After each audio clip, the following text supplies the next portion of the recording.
What's up, everyone? It's Tim from TimPlaysAGame here with the tier list for every Pokemon main game. We have played a lot of Pokemon on this channel. I've done playthroughs for, let me think, I've done, Scarlet and Violet, Arceus, Brilliant Diamond, Shining Pearl, Sword and Shield, Hey You, or Let's Go Pikachu. Didn't do a Sun and Moon one yet. I tried to do a black version one, black-white version. And that was really it. I could go back and do like the online, like the earliest games, but this is going to be the tier list that I make for. And this is my personal tier list. I've listened to everyone else's opinions on these games, but these are the main Pokemon adventure games. I don't think I missed any on this list. I was trying to find a tier list that had Scarlet and Violet on there because I want them to be a part of this. I got some choice words for that game, but as we're gonna get into it, we're gonna start with the earliest games and just continue on until we get to Scarlet and Violet. That'll be the last one. I think I have them in chronological order. So let's start with the first one. Pokemon Red and Blue. Well, it was also called Green version in Japan. They eventually did a Blue edition, but yeah, this came out in America. Let's see. Let me make sure. Let me be absolutely certain on this. Pokemon Red and Blue came out, North America, on September 28th, 1998. Wow, that is just over almost 25 years ago. The first Pokemon Red and Blue came out in America. In Japan it came out in 96. That's why last year they celebrated their big. I think last year or before that it was the 25th anniversary. But yeah, so these were the first two games to come out in America, Pokemon Red and Blue. And it had 150 Pokemon in the game, and then there was a 151st with Mew. These games were honestly this was a very advanced game for what was the Game Boy. The Game Boy at the time had like a handful of good games. Tetris was like the best-selling game of all time until Pokemon came along. I think there was a Zelda game. I'm trying to remember the name of it. I think it was Link to the Past. I might be wrong. It might be Link to the Past or Link's Awakening. No, that Link to the Past was Super NES. It's it's gotta be Link's Awakening. Yeah, Link's Awakening was a Game Boy game. So there were other games for Game Boy that were really good, but I remember Pokemon Red and Blue just kind of taking over Game Boy systems, made the Game Boy relevant again. And even though it was a black and white console, the game itself was amazing. All my friends, we were all into it. I mean, obviously they fell out of it over time. I didn't. I love the games. I think I still have my original Game Boy somewhere in my closet somewhere. But for me though, I'd have to put that on the A tier just because that was the groundwork. That was the foundation for Pokemon.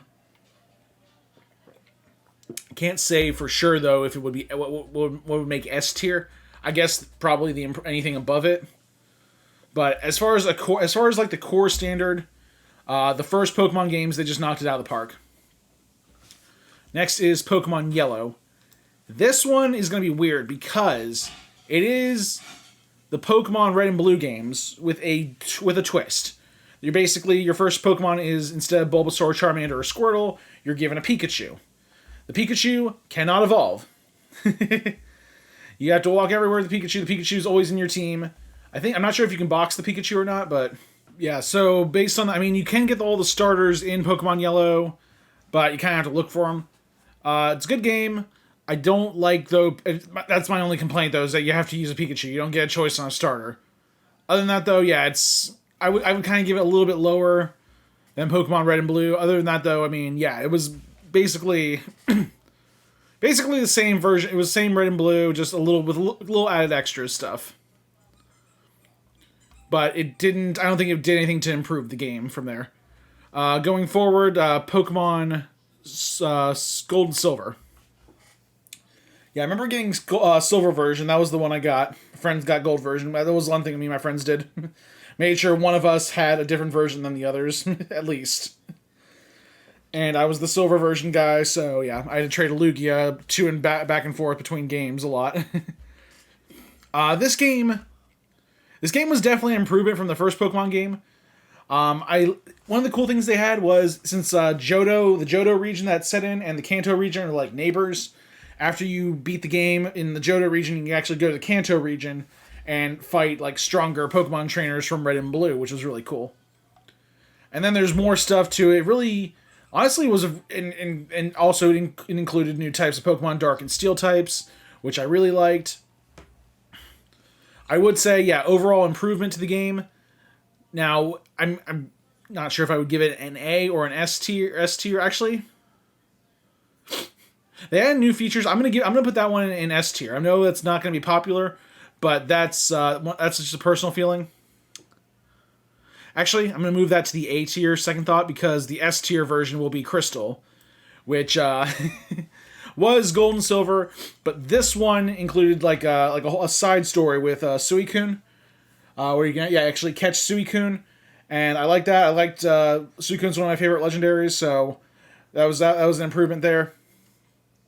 This is one I haven't played, so if anyone, I've seen, the Coliseum. I'm gonna do both these. I have not played Pokemon Coliseum, and I have not played Pokemon XD. I played Pokemon Stadium for the N64. For some reason, I just never got Pokemon Coliseum. I never got Pokemon XD.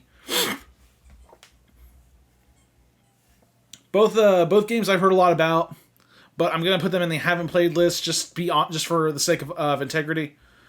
If you guys want to talk about it though, let me know in the comments section where you think that they rank on this list. Going forward, Ruby and Sapphire version. Really good games here. This was for the Game Boy Advance, the first main Pokemon game for the Game Boy Advance. I believe I had Ruby version, yeah. My friend, we had one friend that had the Sapphire version. Everyone else got Ruby version. I got Ruby version. I think my first Pokemon was Trico. There we go. Yeah, so Trico was my first Pokemon in Pokemon Ruby, and I really did like this game. There was I guess my complaint was, the big complaint that a lot of people had about the game was that there was like, it was kind of like spread across, like half the region was like covered in water, or which kind of fits into the theme of the game, but you have to like surf around a lot to get to like different islands, which, it was kind of cool. It was kind of fun, but I don't think it really. It was a little tiresome. I mean, it was a good thing that you were able to fly everywhere though. So, but I'm gonna put that one in the B version. I didn't enjoy it as much as Red and Blue, but I did enjoy the games. Emerald version. Same deal. It was basically Ruby and Sapphire version, but with this one, there was a Rayquaza side story that was pretty good. I'm really trying to remember it. Yeah, I remember it now. It's it incorporates Rayquaza pretty well. But I didn't really notice much of a difference between the two games. I think there was like Pokemon move tutors and stuff. They introduced that in those games. That was fun. But I don't remember it being like, and with these next few generations, you're going to see this, like there's not much uniqueness to it for a while. Eventually they'll start getting innovative with it, but next was Pokemon Fire Red and Leaf Green version. This is Game Boy Advance. This is like the first like the first time they went back and like remade it. It did bring back a lot of nostalgia. And it also like included stuff from Pokemon Ruby and Sapphire, certain elements, but I don't know. It just it just felt more like Pokemon Red and Blue, but with color. Yeah, it didn't really. I mean, they had like a little bit of extra stuff. The Sevi Islands, where you go around and. Yeah, it was like just foiling Team Rocket's nefarious plans. Ooh. It's like every game now. It's just like freaking Team Rocket finds a way in here, and eventually they'll be gone. But yeah, but I'm going to put that... Honestly, it was... I'm going to put it in C tier. It wasn't... at the time, though. I don't remember enjoying it as much as the first Pokemon game, but it was nice to go back and play them again in Pokemon Fire Red and Leaf Green version. Pokemon Diamond and Pearl. Actually, you know what? I really, now that I'm thinking about it, like Pokemon Yellow, I had the same feeling for with Pokemon Red and Blue that I had for, I remember Pokemon Yellow being very frustrating that I can only use Pikachu. Now it was a good Pikachu, but I'm just saying I'm thinking about it now, and I'm realizing I don't remember really enjoying Pokemon Yellow, which is weird because they're both very similar games. But Pokemon Yellow was just like more appealing to people who like Pikachu. Really, that's it. If you like Pikachu, then that's a great game for you. If you just want to play the game, if you like any of the other 149 Pokemon and Pokemon Red and Blue, then go with Pokemon Red and Blue. Diamond and Pearl. This one's gonna get high marks. I'm now it's gonna be obviously A or S tier. I'm just gonna throw that out there right now. But I'm kind of leaning towards A. Not quite S. Crystal was fun. Crystal felt like it was like an improvement, a slight improvement from Gold and Silver. That's why I got a higher rating there. Diamond and Pearl, though, those games were good too. They definitely expanded the world of Pokemon. The starters were amazing in that game. That's one thing I really liked about that game, is that the starters were awesome, were top notch. I think the one I started with was Turtwig, and then it became Torterra, which had moves like freaking Woodhammer and Earthquake. It was just like freaking mean. It'd be better if it was faster and didn't have to worry about ice attacks, but I'm putting that in S tier. Yeah, it's a very slight over S tier. It's kind of hovering between A and S, and the reason I'm not quite sure is because Platinum. Platinum, I remember. Yeah, this is like the in-between game before we get to the next one. Pokemon, yes, Platinum was very, very interesting because it had the same story. They did what they did with Emerald.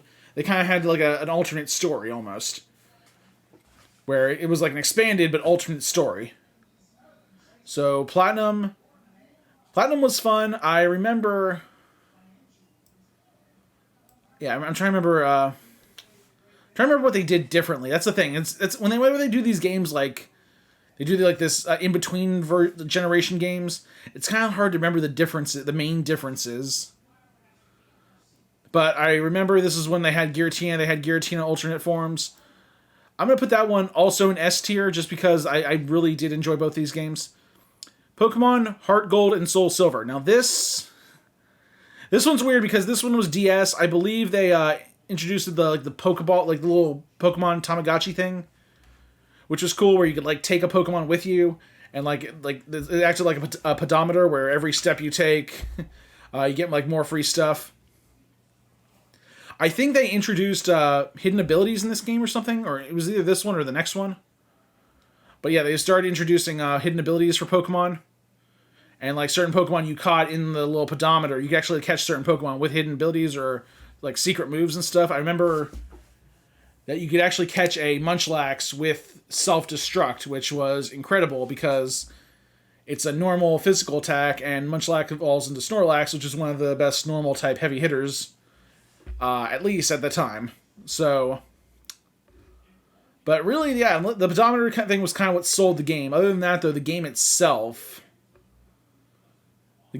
was more of Gold and Silver, but with the improvements of Diamond and Pearl, the improvements of Diamond and Pearl with the Nintendo DS. That being said, I'm having kind of a hard time placing it. I'm gonna put it in B. It was, definitely. I don't think it was as good as Diamond and Pearl. It was kind of a remake game, so it was like they went back, and unless it's like a dramatic improvement, again, both games were good. But for the time, though, Gold and Silver on the Game Boy Color was amazing. And Gold and Silver on the DS was, okay, I guess I'll play this until the next generation comes out. That was really my feeling towards it. It's like, okay, cool, this is a new game. Another Pokemon game, I'm going to play it. Black and White version. This one would probably get lower on the list if I didn't enjoy the main story so much. Here's what I'm saying. First of all, this game is of all the main generation games, like Red and Blue was Gen 1, Gold and Silver was Gen 2, this was Gen 5. And out of all those first games in that generation, I think Pokemon Black and White was the worst in my opinion, but that's worst as a whole. First of all, they didn't give you as many new Pokemon that time. That's the first thing that annoyed me. Second of all, it didn't. The starters in that game. That's the thing. That's like the first. That was like the first thing that got to me. The starters is like there's like they had Snivy, they had Tepig, and they had Oshawott. And Oshawott was really the only good one of the three. Just saying, that's my opinion. It was more balanced, if anything. But Tepig eventually evolves into Emboar, which is a very slow firefighting type, with not a lot of defensive capabilities. So as soon as it gets hit, it's done. I mean, it'd be great if it had like super high HP or something, or like something to like make it tanky. But it's not. It acts like a tank, but it's not a tank. It's a pillow. it takes one damage, and it takes a little bit of damage, and it's done.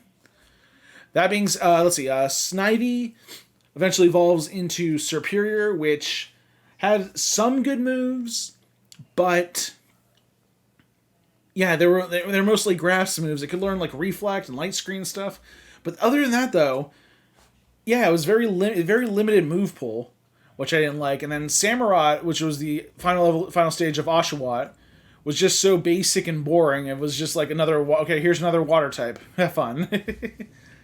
Yeah, it didn't really feel like it did not feel unique. It did not feel unique until the story. Until you get into the story. The story, in my opinion, is one of the best in all of the Pokemon first of their generation games. It had an amazing story where the underlying theme was what is freedom. And basically, it's like, we're catching Pokemon in Pokeballs. Are Pokemon free, or are we controlling them?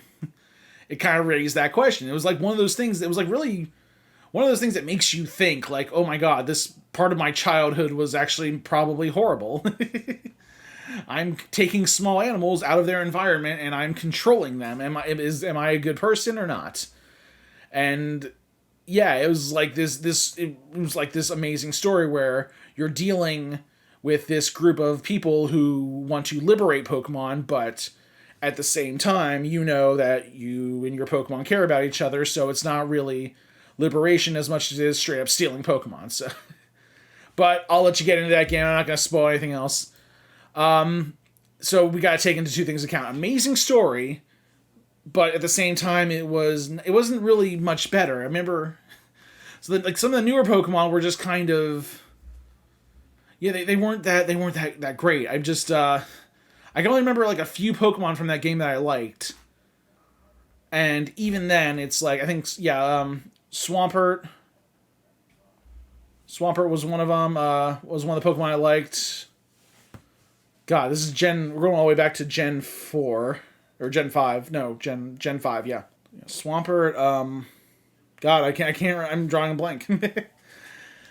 Yeah, it just didn't, it felt like it wasn't much of an improvement. It didn't really give you anything else. It just felt like they were just trying to make another Pokemon game, and it didn't feel, yeah, it felt bland. It felt manufactured. It didn't feel like I was really getting anything from it. So I'm putting it in the C tier, because it kind of evens out as great and not great, so it's just eh. C is just eh. Not even a meh, just an eh. Now, coming up next is the Pokemon Black and White version 2. This was the first direct sequel game, now this one was actually pretty good. I liked it. Again, it was like a continuation of the story from the first game, which I love that story, so obviously I'm going to get this game. But again, it's very similar to Pokemon Black and White. You see characters from the first game, they've kind of grown up, which is cool. They've kind of they've branched out a little bit. It's like you come back a few years later and it's like, hey, these guys are still here. Or like, this person is champion now, and it did bring back like memories of, I think it was like a year or two. This game came out after after Black and White. So it was kind of cool going down that little, having that little like remembering Black and White again. But at the same time, it wasn't much of an improvement. I got to put it in the C tier. It's just, it was more of Black and White. It wasn't better, wasn't worse. It was just, I mean, it was fun, but it was more of Black and White. Good game, but not as good as Ruby and Sapphire. Not as good as Emerald, not as good, definitely not as good as Diamond and Pearl. Yeah, Diamond and Pearl is up there just because there was a lot, that would also had a great story, and better Pokemon. Like, so many better Pokemon in Diamond and Pearl. Oh my god. Now, X and Y. This one, X and Y, this is Gen 6 now we're getting into. This one introduced Mega Evolution, which I love. I love Mega Evolution. Oh my god. Again, but my biggest complaint about Mega Evolution is there was only like a handful of Pokemon that could Mega Evolve. Out of we're Gen 6 now, so there's got to be like 600, 700 Pokemon. Only like 20 of them could Mega Evolve. But that was cool because like a lot of like early Gen 1 Pokemon that I grew up with, like, you know, Blastoise, Charizard, Venusaur, could all Mega Evolve. Mewtwo had 2 Mega Evolutions, Charizard had 2. I think my favorite Mega Evolution was Mega Gyarados. So that was cool being able to like find, like, see like this next stage of Pokemon. It felt like this felt like an improvement. This felt like a step up.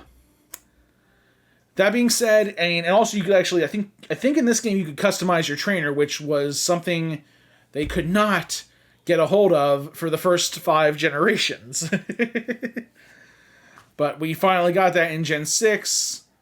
I remember the story was amazing. The legendaries were awesome. I'm trying to remember really. I'm on the verge of A or S.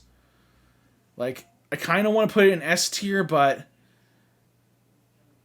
actually, and then they also introduced Fairy type Pokemon. Fairy type Pokemon were kind of the meta game where Pokemon like Dragon types. Yeah, I'm trying to remember. Yeah, Dragon types and Dark types and Fighting types were all just like, they were like top tier. I think Steel type was okay, but Fairy types came in and they kind of leveled that metagame pretty well.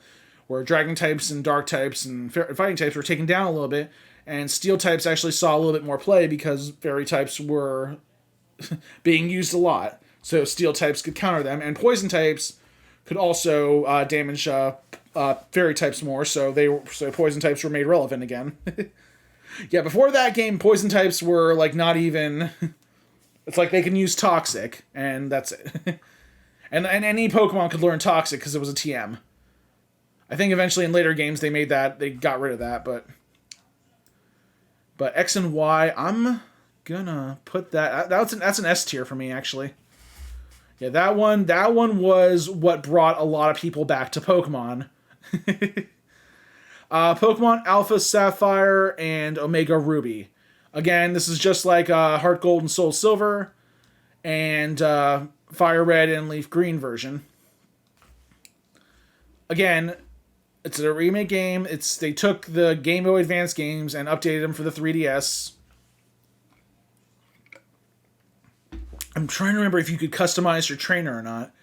I don't think you could, but that was okay because they had other stuff. They had more Mega Evolutions. Yeah, they continued on with Mega Evolutions, which was cool. They kind of gave Groudon and Kyogre, the 2 legendaries in that game, like this weird primal form that wasn't quite Mega Evolution, but kind of, sort of. They also gave them like an extra attack. They gave freaking Kyogre Origin Pulse, which is incredibly damaging attack in doubles, and Groudon has Precipice Blade, and they're just like crazy strong. So I'm like, and eventually you will see them. I mean, if you play Sword and Shield, you probably saw them used a lot in competitive. If you were into competitive, but really, yeah, it was kind of like a continuation of Ruby and Sapphire and Emerald versions. So Where do I put this one? Honestly, I would probably put it on the same level, yeah, as Ruby and Sapphire, just because it was an improvement, but it's the same game. It was the same game, but they added some stuff to it. They made it feel fun. I think they gave you like a Latios or a Latias for early on in the game, which was fun, which was cool. Yeah, I remember a lot of people playing Omega Ruby and Alpha Sapphire as we were getting into the Sun and Moon version. Now this is the next generation. We're getting into Sun and Moon, where I'm trying to remember. I'm trying to remember Sun and Moon. Yeah, that's it was on the Alola Islands. I think Ultra Beasts were in. Yeah, they were in Sun and Moon.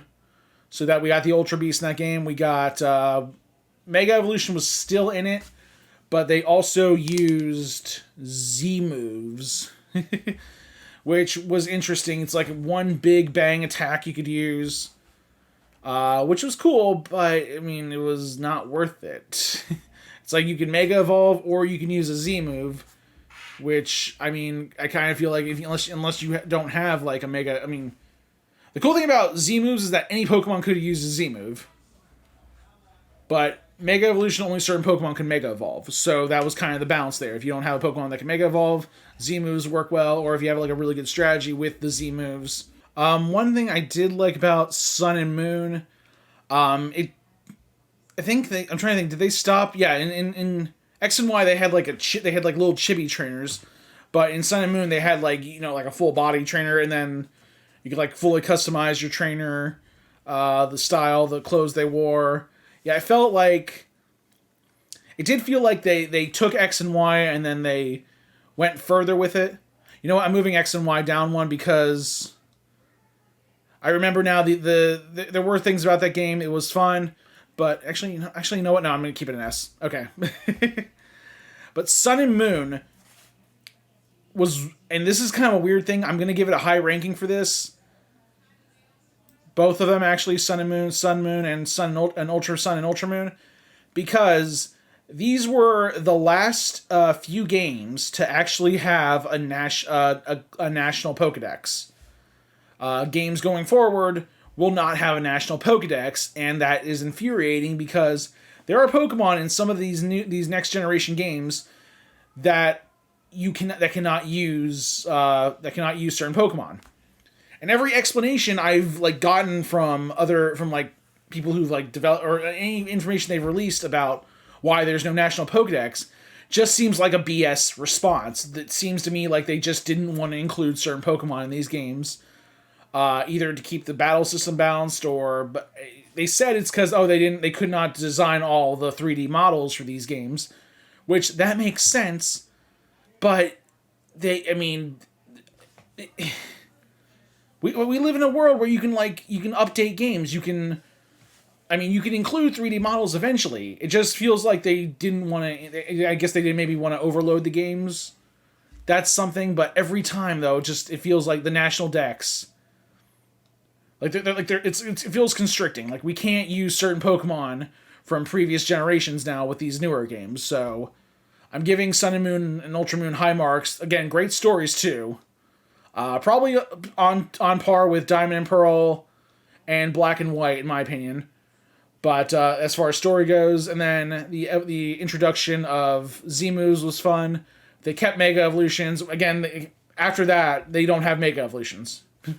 Yeah, Mega Evolutions got phased out. Thankfully, this one did, but not good. And I'm gonna get into this one. I'm gonna tear into Let's Go Pikachu and Let's Go Eevee. But Pokemon Ultra Sun and Ultra Moon gets high marks. Highest marks, really. And I also see people still playing Ultra Sun and Ultra Moon even after Sword and Shield and Scarlet and Violet have come out. Because this has a national Pokedex. There are... it's mostly modded, though, but still, it's... Yeah, it's not restrictive. I guess eventually it will be restrictive, but once more Pokemon games are released. This one, Pokemon Let's Go Eevee, Let's Go Pikachu. I'm not even gonna I'm not gonna. It's not good. Here's what I don't like about Let's Go Eevee and Let's Go Pikachu. It panders way too much to people who have never played these games. It took a break from... It's like, yeah, let's forget everything that got us here, and let's make a game based on Pokemon Go. Which, you know what? That's fine. They're allowed to do that. That was fine. That was cool. It was an interesting mechanic. But the problem is it did not feel like these games. It felt like a completely different company took over, like some other game company took over Pokemon and gave us a Pokemon game, and it didn't feel like a Pokemon game. It felt weird. Instead of like battling Pokemon to catch them, you just have to kind of like aim a Joy-Con and just like swing it right at the right moment. Which was kind of like with Pokemon Go. Why couldn't they just call it...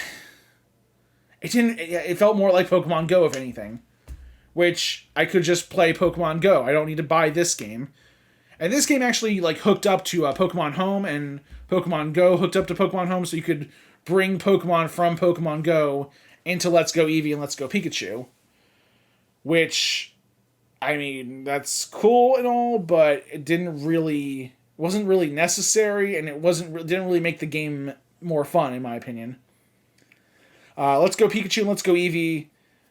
It was like the first, and it was like the first Pokemon adventure for the Switch, and it was kind of like whetting our appetites until Sword and Shield came out, which thankfully it did. But yeah, Let's Go Eevee and Let's Go Pikachu. I mean, they give you either a Pikachu or an Eevee that's like incredibly powerful, like as powerful as they can possibly make it. They gave it attacks that would unrealistically have, like giving freaking Pikachu a water move, or like, yeah, they gave like really weird moves that just give me it didn't feel like a Pokemon game. It felt like it was pandering way too hard to Pokemon Go players. It felt like it was pandering way too much to people who used to play Pokemon, and it was trying to bring them back. It completely ignored the Pokemon audience. That it ignored people playing these games that brought them here. And that infuriated me. That it was a couple other things it didn't have. It had Mega Evolutions, but none of the Pokemon in the game had any abilities, which completely defeats the purpose of Mega Evolving. They were only all that happened was like the Pokemon got like slightly higher stats from Mega Evolving, and that's it. Maybe it changed their type a little bit, but that's it. I mean, the whole purpose of Mega Evolving Kangaskhan was so it had that new ability where it could like attack twice. The whole purpose of Mega Evolving Charizard and Charizard X, so it had tough claws and it had Dragon type, and it was stronger. But this game did not have abilities. Pokemon did not have abilities. That was annoying, because some Pokemon in that game were complete garbage. There's no reason to Mega Evolve. So it's like it has the Mega Evolution mechanic, but it just did not utilize it at all. It felt empty. And that's really sad, because that kind of killed Mega Evolution in my eyes. It killed Mega Evolution, which was a really cool mechanic, and they just kind of abandoned Mega Evolution after that. But then we got Sword and Shield. And it's like, okay, cool. So what's new in Sword and Shield? Well, it's a new generation game. Awesome. What's in it? Well, there's a new mechanic called Dynamaxing. Cool. What's Dynamaxing? For 3 turns, your Pokemon becomes an inflated balloon. It has 1.5 to 2 times as much HP as it had before, but it can only use max attacks, which are more powerful attacks that it had of the attacks it already had, more powerful forms of those attacks, plus added effects, which was kind of cool. It was added effects based on the type, but and that was cool. But the thing is, and that would last for 3 turns, and then it would just go back to normal, which was kind of cool. It was a kind of a new thing. I'm like, cool, but where's Mega Evolution? Where are the Z moves? What happened to those? Well, they're gone now. Sword and Shield just completely got rid of Mega Evolution from Pokemon X and Y, and completely got rid of the Z moves from Sun and Moon. And okay, I'm like, okay, so that's strike 1 and 2. Well, that was strike 1 for me. What about, okay, how many Pokemon are in the game? Like can I can bring another Pokemon from Pokemon Home? No. Not at first.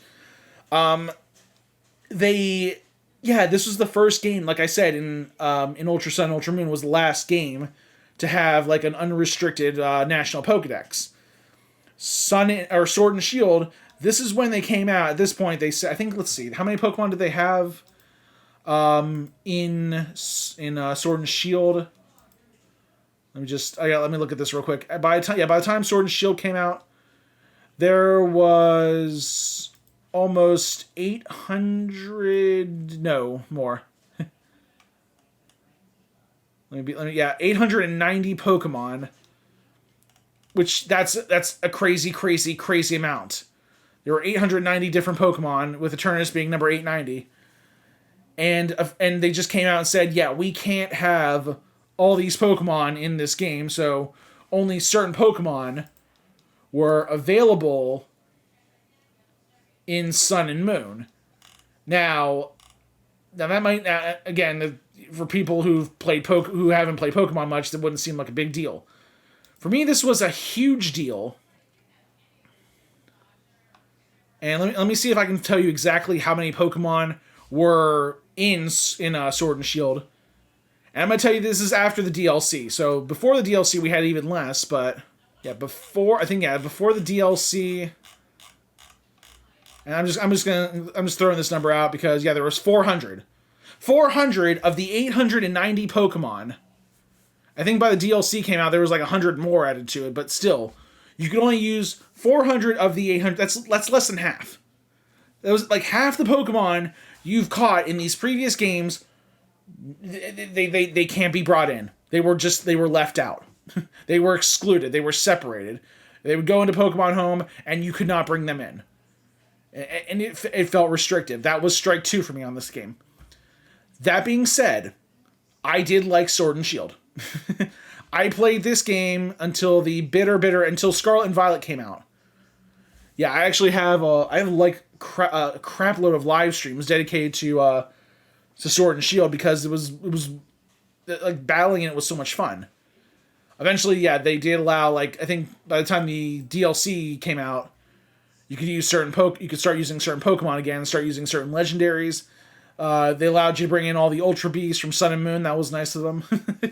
I feel like some of the small drawbacks was the graphics. They were decent graphics, but a lot of times they felt like they were just, I don't know. A lot of people said the trees don't look right, or certain textures don't look weird, and it's just, I mean, when you kind of narrow your focus, you can kind of get what they're talking about, but at the same time, it kind of misses the point of Pokemon, where you're just kind of adventure. It was meant to be an open world Pokemon game, but there was this track that you kind of had to follow throughout the game that didn't make it open world. That's not open world. They gave you an open world to explore, and if you tried to explore too much of that world, you were punished by having to face stronger Pokemon, which that kind of makes sense, but that's not open world. That is the big bad wolf telling you to go back the way you came or get eaten. It's not, it's restrictive. It's passively restrictive. And granted, you could, and you couldn't actually catch these bigger, stronger Pokemon or really get past them without getting gym badges. So you had to go back the way you came, get back on track, and go through the gyms to get to where you get to explore. You couldn't explore until you got more gym badges. That I didn't like. That would have been strike 3 for me if I hadn't been so forgiving. But it was 3 things I just kind of had to get around in the game, and that's sad. That's sad that I had to lose part of my, I mean, I have some Pokemon in Pokemon Home right now that I got way back in Emerald version. I think I have a Sceptile that actually I moved Tutor Dynamic Punch onto, which is unheard of. I mean, why would you want that? I don't care. I have it. It's still in my my Pokemon home box. I think I also have a. I'm trying to think. I'm trying to think what else I have. I think I have. I have some other Pokemon from that game all the way back to Pokemon Emerald. And yeah, like they can't be brought over. They could not be used in Pokemon in Sword and Shield. Which it's sad, but at the same time, I understand. But it's not going to get high marks. So, where does it go on the list? That's the big question. No, not S. A tier. I'm looking at certain games. I'm trying to remember where. This one's kind of tough because I really did like this game. The DLC made it better. But here's the thing. That's more. I had to pay for that. I had to pay to improve this game. That's the thing. It's like it's more game, but you have to pay more for it. These other games I didn't have to do that, but this one I did. So yeah, I gotta put it on the B tier, under Gold and Silver and Red and Blue, way under Sun and Moon and X and Y and Platinum and Diamond and Pearl and Crystal, which is unfortunate, but that's how I feel. That's what really what I remember from that game is I just remember felt it, like they tell you it's open world, and I just felt like restriction, more restriction, more restriction. It's like, yeah, they give you this great place to explore, but you can't go there, you can't go there, you can't go there. You gotta stay on the track. Brilliant Diamond, Shining Pearl. This one was a solid remake, a really good remake for the Nintendo Switch. It stayed true to Pokemon Brilliant Diamond, Shining Pearl, but it didn't. I had like my fingers crossed for Mega Evolutions in this game because they did it with Omega Ruby and Alpha Sapphire. I'm like, okay, maybe they'll do this with Diamond and Pearl. They didn't, but that was my expectation. I had no proof to support that. I didn't know they were going to do that, so it was just mild disappointment that that was my own belief that I thought it was going to happen and it didn't happen, and I had really nothing to support it, so wasn't too upset. I just kind of wanted that, and it didn't happen. Other than that, though, I'm not going to include that in how I score this one. This was a great game. I played it all the way through. I remember this game having like some really bad glitches to it, though, to the point where people were like copying Pokemon. I was doing it too, copying items.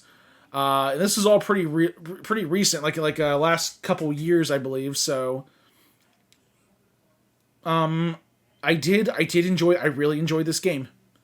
Did I enjoy it as much as Diamond and Pearl? It did. Well, that's the thing. It's a remake, though. It wasn't new. It didn't feel like. I don't really remember, and I don't remember. Like, it didn't really offer much newness. It was just kind of.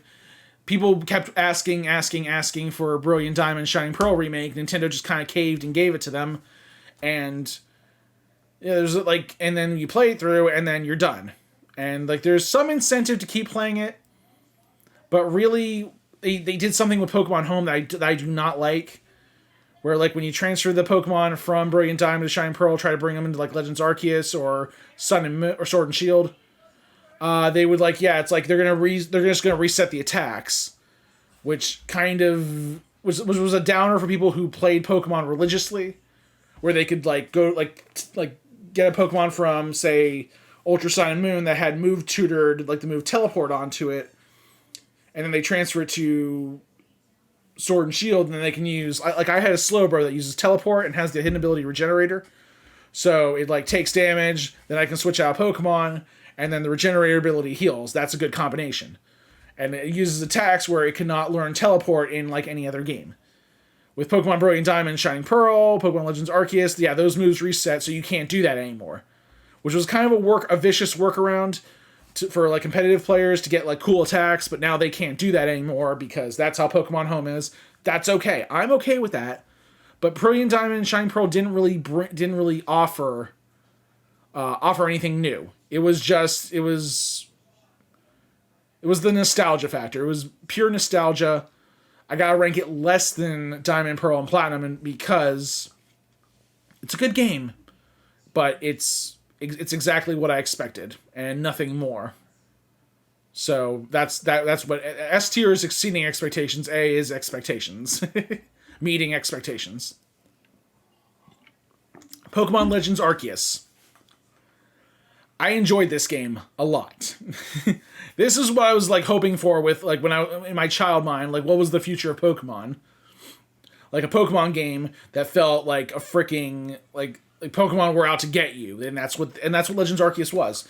The story was that this is like the beginnings of Pokemon, and Pokemon and humans did not get along, obviously, because their Pokemon were just powerful animals that attacked people. Legends Arceus like added this whole lore to it, where people are learning to what's the word? To live alongside Pokemon. And I love that. I love that it had that history to it. That this was very in depth to the lore, which people. I mean, when people play games religiously, they care about this lore. They're like, oh, cool. I gotta know more about this thing that I love. That's always been. But I enjoyed Pokemon Legends Arceus. There were some things where, like, well, I'm trying to remember what I a lot of it was just kind of like once you get through the main story, you can like go back and you can catch other Pokemon. They have like Hisuian forms that they'll eventually allow you to bring in a Scarlet and Violet, which are cool. But other than that, though, once you beat the main game and you get through the main story, there's not much else you can do. You can catch like stronger forms of Pokemon, but I don't think you can actually battle online or anything. You can battle people in game, but that's the thing. Without the online connectivity that other Pokemon games like Sword and Shield had, and Sun and Moon had, Ultra Sun and Moon had, yeah, without that online connectivity that Pokemon has in the previous games, where people can battle. I mean, you can trade online, but you couldn't battle online. That's kind of a restriction again. Again, I get it. Pokemon Legends Arceus was kind of a break from the way things were done in the main games, but it felt. I don't know. There was no replay factor. There was no reason to continue playing it after the main story was done.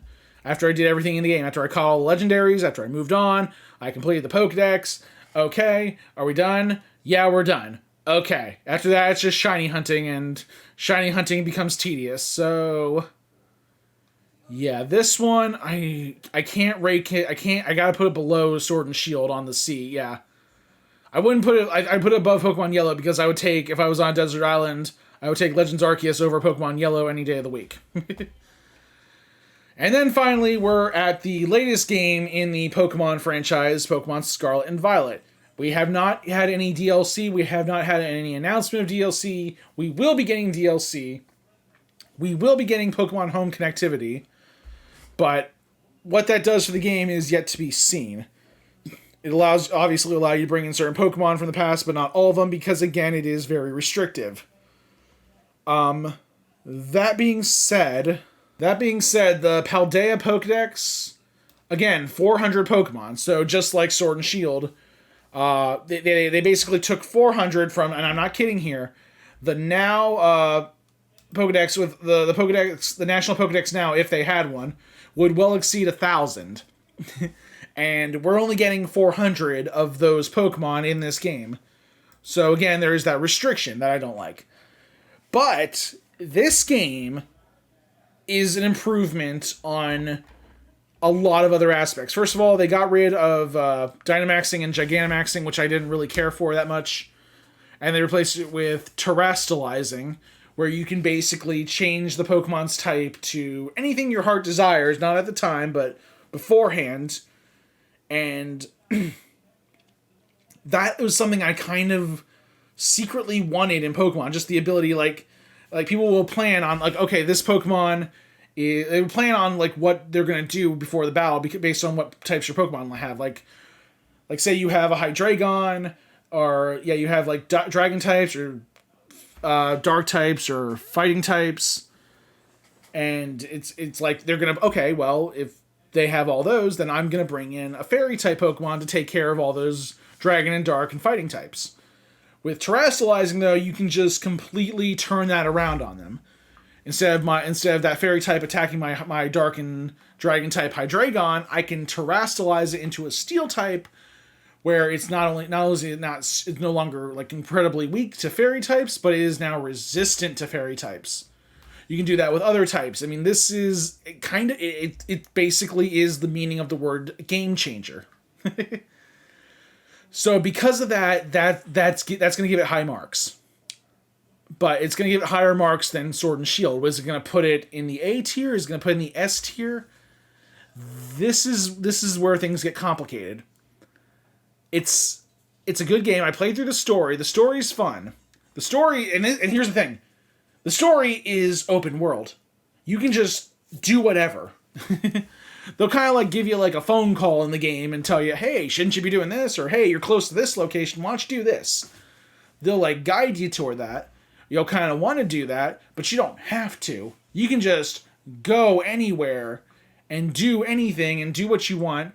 And the best part is they don't restrict you. They don't like in Sword and Shield where they will punish you by sending like vicious Pokemon after you that you cannot defeat and you have to run away from. You still have, I mean, yeah, there'll still be vicious Pokemon out there, but if you explore, you will find things. You will find a lot of cool things. You will find rare items. You will find different Pokemon. You will find secret hidden beach locations, which I love. I found a secret hidden beach location that was literally called Hidden Beach or something. I'm like, I found that. I felt rewarded for exploring. There are legendary Pokemon in that game that you have to explore the world to find. You have to explore the world to find these like stakes that keep the Pokemon. Once you pull them out of the ground, you'll eventually summon a legendary that you can battle and catch. But you have to explore to get that. It rewarded the explorer in me that loves to like go around and find stuff in games, and it does that very early on. That's what I liked. And that's the thing. So it had terastallizing, that was good. It had the real open world feel, that was good. Again, it was restrictive, that's in how many Pokemon you can use, that's bad, but because of the terastallizing thing, it didn't really feel restrictive. It felt like I was kind of like taking here's the thing about these 400. This is actually a really of the Paldea Pokedex. There's actually a lot of really good ones in there. There are some in there that are kind of weird that you're like, why are we using these Pokemon? Why would there are better Pokemon to use than this one, and those aren't included and I guess that's, I mean, some of them I kind of miss that they're gone, but I mean they might be back, who knows. So yeah, there's that same restriction from Sword and Shield, but it felt truly open world. And if you play this game, you will feel it is truly an open world game. There are Terra Raid battles. Oh, that's the thing about Sword and Shield. They had Max Raid battles, which were cool, but Terra Raid battles, they're not turn-based. They're kind of time/turn based. There's like a little timer that kind of like weirdly ticks down, and it's like you're kind of up against the clock, so you gotta kind of like really stay focused. You gotta really get into it. I like that. Sometimes the timer makes things worse. Sometimes it makes things better. In this case, it made it better. Yeah, I'm gonna have to go with A tier on this one. I wouldn't quite give it S tier because of the fact that, again, we don't have a national Pokedex. We do not have a national Pokedex. This is a huge bummer. It's that little nagging earworm that just it's just one of those things that nags me. It just makes me feel like this game could be more. There could be more to this game, but there isn't. They're obviously going to put DLC in this, and maybe my opinions might change, my feelings might change when that happens. But for now, it just it's great, but it could be better. See, it's like B minus. See me after class. I don't know. No, I give it an A.